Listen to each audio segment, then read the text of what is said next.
Eh bien, salut tout le monde, c'est Twils et compagnie, on espère que vous allez bien. Aujourd'hui, nouvelle vidéo sur chaîne YouTube, vidéo de présentation d'achat. Donc exclusivement des véhicules assez anciens, de la marque Hot Wheels, donc des véhicules des années 80 et 90. Beaucoup d'américaines pour la plupart. Franchement de très beaux modèles, donc dégotés chez des amis collectionneurs, donc c'est vraiment plaisir parce que des véhicules qui sont pour la plupart en très bon état. Quelques-uns également en blister. Des moules qui sont aujourd'hui plus fabriqués, donc vraiment intéressant au niveau historique et aussi au niveau des coloris, tout ça, vraiment des très belles choses. Donc on voulait également vous remercier pour quelque chose qu'on a atteint. On est 1800 abonnés, donc c'est vraiment quelque chose d'incroyable. Voilà, donc un grand merci à vous tous. N'hésitez pas à vous abonner pour ceux qui ne le sont pas encore. C'est une chaîne de présentation de miniatures, mais également d'événements automobiles. On va également faire bientôt les vidéos sur les 24 heures du Mans, donc sur le stand Hot Wheels, et également sur l'European Begin, donc ce qui s'est déroulé fin juin. C'était vraiment deux très beaux événements automobiles auxquels on a été invités et on a pu faire vraiment de très belles images, donc tout ça va arriver bientôt. On débute la vidéo par trois variantes du Chevy Pickup de 1956. Donc le moule ressemble à ça. C'est vraiment des versions en très bon état. Ce moule-ci est sorti de 82 à 2015, donc dessiné par Larry Woods. Il en a fait 69 variantes, donc des versions plus classiques et également des versions premium, donc avec des roues gomme, un châssis métal, etc.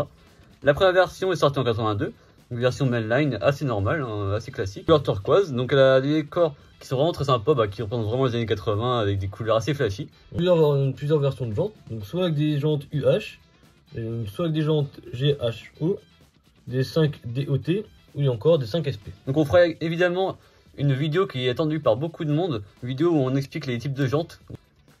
Donc celui-ci est sorti en 2003, donc c'est une version mainline.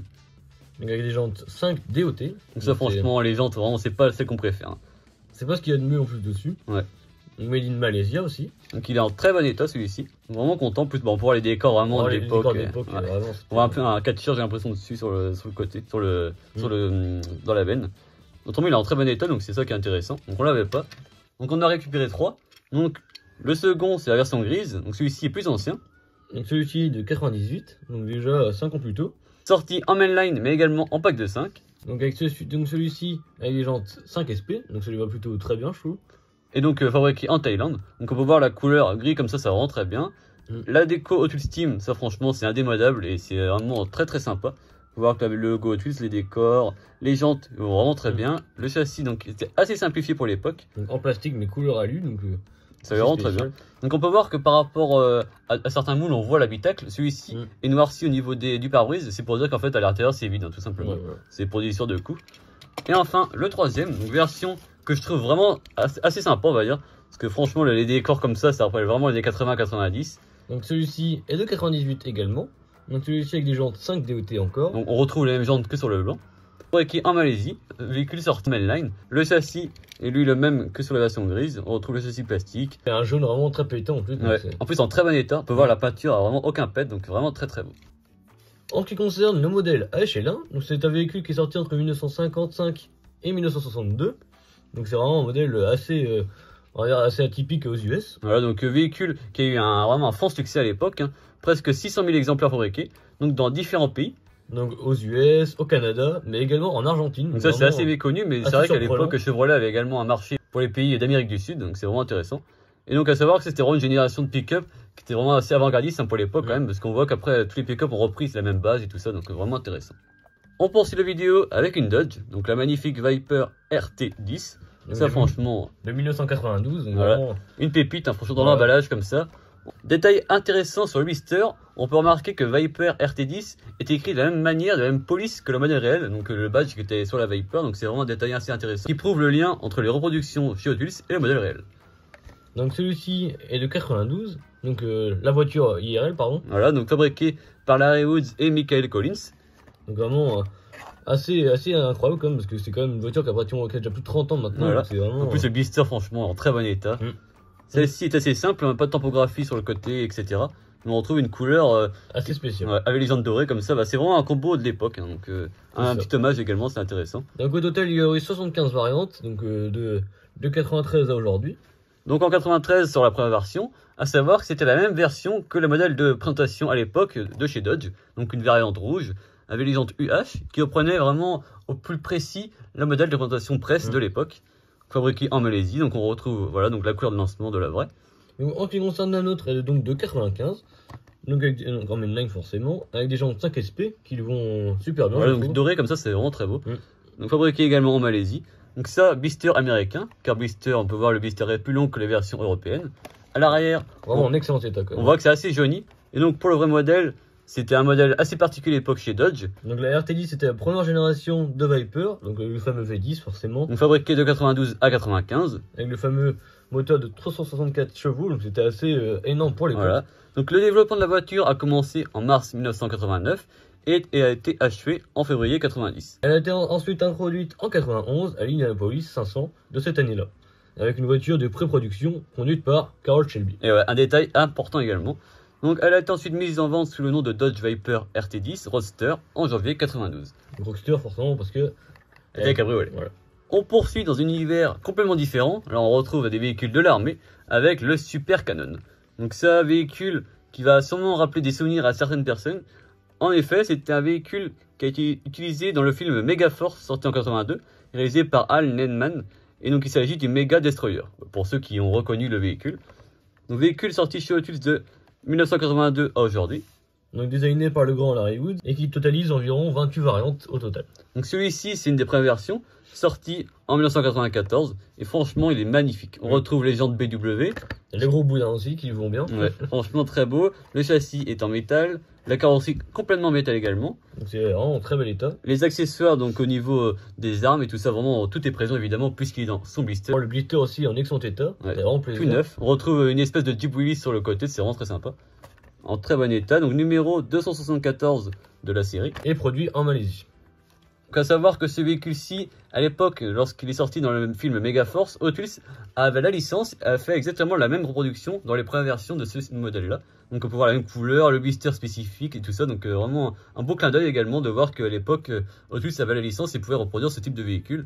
Donc c'est pour ça qu'à partir de ce moment-là, ils l'ont repris pour faire des versions militaires plus classiques et ensuite des versions bien plus fantaisistes et des versions sorties des couleurs qui n'ont plus rien à voir, mais on peut voir l'histoire du moule est assez intéressante. On poursuit notre collection de Corvette avec 3 modèles cette fois-ci.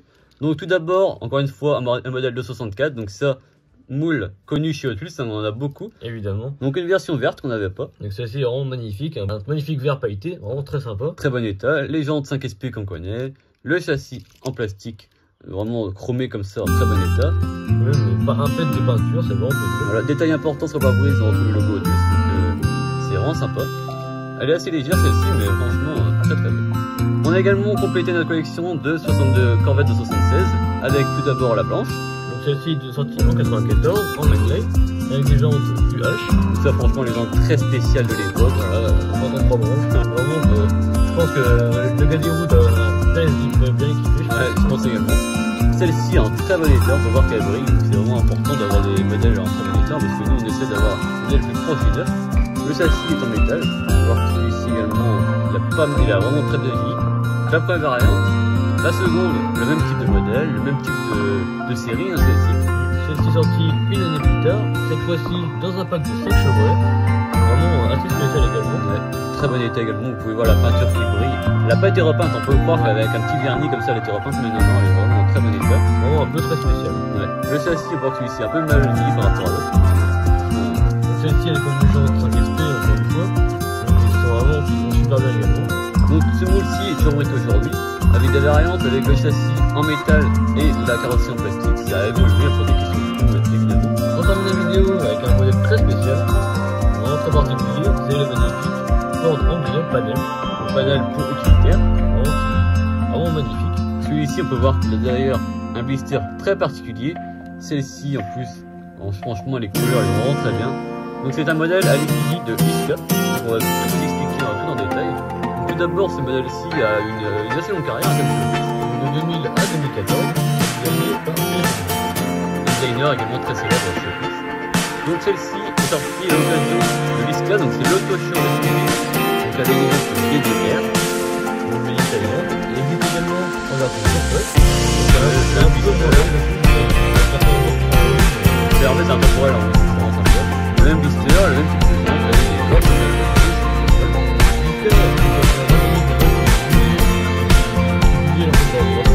Avec organisé de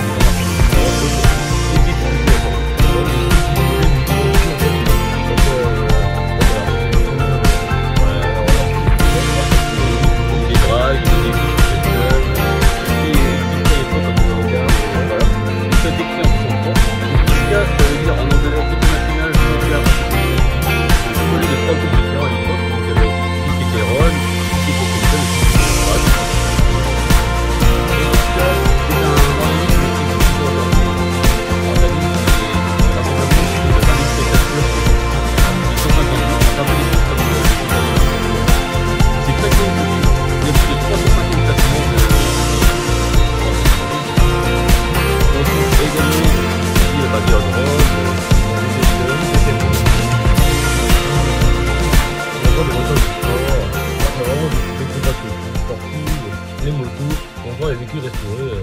Concernant ce Ford Anglia, ce qui est intéressant, c'est que ça prend comme base un véhicule drag, ce qui représente vraiment l'ISCA. Et en plus, sur le blister, c'est vraiment quelque chose de personnalisé. On retrouve des véhicules qui étaient sûrement à l'époque réalisés par cette association. C'est également une association qui, avec leurs membres, restaurait des voitures, les exposait, etc.